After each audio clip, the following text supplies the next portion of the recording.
Si vous ne comprenez pas de quoi nous allons parler brièvement ici, cela n'est pas grave. Ce n'est pas le genre de choses qui se comprennent quand on les rencontre pour la première fois sous leur véritable visage. Les lois énergétiques qui gouvernent la complexion humaine déterminent l'existence au sein des populations humaines, d'individus dotés naturellement d'aptitudes médiumniques. Nous ne pouvons pas parler ici des capacités relevant de la notion de force de l'esprit, dont le développement génère des hommes de puissance de différents degrés. Nous parlons des individus dont la complexion psycho-énergétique présente des aptitudes médiumniques naturelles, qui peuvent ou non se manifester au cours de la vie terrestre de la personne. Les aptitudes médiumniques n'ont pas d'effet sur la puissance intellectuelle, raison pour laquelle un individu ayant des aptitudes médiumniques n'est pas nécessairement capable de développer une compréhension juste de ce dont il fait l'expérience. Le principe de la religion pose l'existence de Dieu en tant qu'il est possible à l'individu d'entretenir une relation intérieure individuelle avec Dieu. Et a fortiori avec ses anges. Chaque religion particulière diversifiera les figures spirituelles selon ses doctrines, mais l'idée générale est là. Et au sein d'une religion, Dieu est pensé comme susceptible de s'intéresser aux données de l'existence terrestre immédiate de l'individu, et comme susceptible d'intervenir au bénéfice de l'individu. La croyance religieuse est idéologiquement supérieure à toute autre forme de croyance consistant dans l'idée de quelque relation avec l'invisible. Celui qui se rattache à ses ancêtres morts, ou au génie des éléments de la nature, ou à quelques entités issues de quelques sphères des mondes spirituels. Celui-là est nécessairement dans une configuration idéologique inférieure à celui qui se rattache directement à Dieu, et qui entretient avec Dieu une relation aussi vivante qu'intérieure. Si nous recouvrons sous le terme de croyance mystique, ces différentes modalités entendant les ancêtres, les génies et toute une faune d'entités spirituelles variées. Alors nous disons que la croyance religieuse est idéologiquement supérieure à la croyance mystique. Celui qui est vraiment convaincu de sa croyance religieuse, ne l'abandonnera pas pour adopter une croyance mystique. Et la croyance religieuse a une force sociale absolument extraordinaire. Et cette force est si grande, que le principe de religion n'est pas près de s'éteindre, bien qu'il puisse connaître d'évidents et nécessaires changements de fond de doctrine au fil du temps. Et aucun enseignement spirituel, aussi pertinent et éclairant soit-il, ne pourra y changer grand-chose. D'où vient la force sociale de la croyance religieuse ? Elle vient de l'existence du potentiel médiumnique plus ou moins susceptible de quelque forme, et de quelques degrés de stimulation sauvage.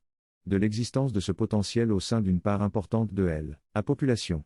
Tout le monde n'a pas le potentiel pour devenir un bon médium, mais beaucoup de personnes possèdent le potentiel nécessaire pour faire quelques expériences de sensibilité médiumnique, de différents degrés.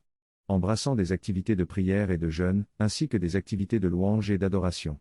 Et en bénéficiant de quelque manière des effets de groupe, effets directs ou effets différés. La personne dotée de quelque potentiel médiumnique peut obtenir des expériences de rêves prémonitoires, de visions révélatrices, de flashs d'informations. Et même faire l'expérience d'entendre une voix spirituelle qui lui révélerait des choses comme si cette voix parlait au creux de l'oreille.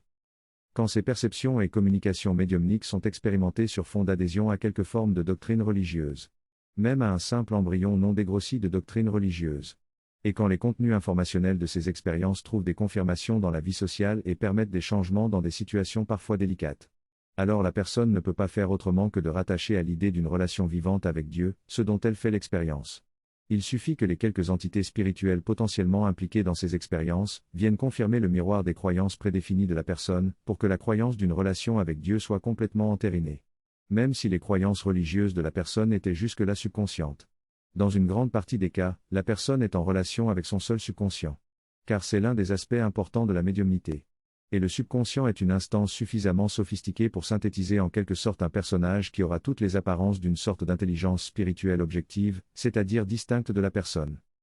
L'homme ordinaire se sent naturellement faible, et son sentiment d'impuissance face aux problèmes actuels et futurs de la vie, est un sentiment qu'il cherche constamment à conjurer en cherchant dans le ciel, la présence d'une puissance bienveillante et sensible à son sort difficile. Pour cette seule raison, le moteur qui tourne la personne vers la prière et toutes ses formes, est un moteur qui n'est pas près de s'arrêter. Et l'un des effets les plus puissants de ce moteur, c'est la stimulation des expériences médiumniques chez de nombreuses personnes. Expériences dont l'incompréhension autorise qu'elles soient interprétées comme des signes et des preuves d'une relation vivante avec Dieu. C'est Dieu qui envoie des rêves et des visions. C'est Dieu qui murmure des paroles de connaissance et des paroles de prophétie. C'est l'intervention de Dieu qui débloque des situations socio-professionnelles difficiles, et débloque des guérisons psychosomatiques remarquables. Pourquoi ? Parce que la personne a senti les effets de la présence de Dieu, jusqu'à en avoir eu la tchaï, air de poule. Et parce que la personne a reçu une vision spontanée. Ou au cœur d'une prière fervente et d'un jeûne intense. Quelqu'un qui vit de telles expériences. Et quelqu'un qui entend le témoignage de telles expériences, et qui entend d'innombrables témoignages. Si l'un et l'autre sont dans une ignorance spirituelle et dans une indigence intellectuelle qui font qu'ils sont submergés par tout cela sur un plan cognitif. Impressionnés par tout cela sur un plan émotionnel. Eh bien, l'un et l'autre sont perdus d'avance si vous tentez de rééduquer leur compréhension, et de les amener à comprendre que Dieu n'a rien à voir avec toutes ces choses. Mais qu'il s'agit seulement de l'expression des potentiels médiumniques naturels de la psyché humaine. Manipulés par quelques entités spirituelles qui n'ont aucun scrupule à faire usage de la figure culturelle de Dieu, pour des buts qui ne sont pas dans l'intérêt spirituel à long terme de l'individu et de l'humanité. La croyance religieuse vivra encore pour longtemps au sein de l'humanité, parce que la puissance intellectuelle de la moyenne des gens est si peu développée, qu'elle sera toujours submergée dès que les potentiels médiumniques seront stimulés d'une manière plus ou moins sauvage. C'est-à-dire d'une manière empirique. Empirique, quand quelqu'un fait quelque chose, en obtient des effets, mais ignore totalement quelles lois énergétiques il a mises en œuvre, et quels phénomènes énergétiques il expérimente à travers cela. Quand une forme de religion s'essouffle, parce qu'elle aura voulu transformer ses rituels et ses pratiques. Parce que ces rituels et ces pratiques seront devenus trop plats pour stimuler les médiumnités.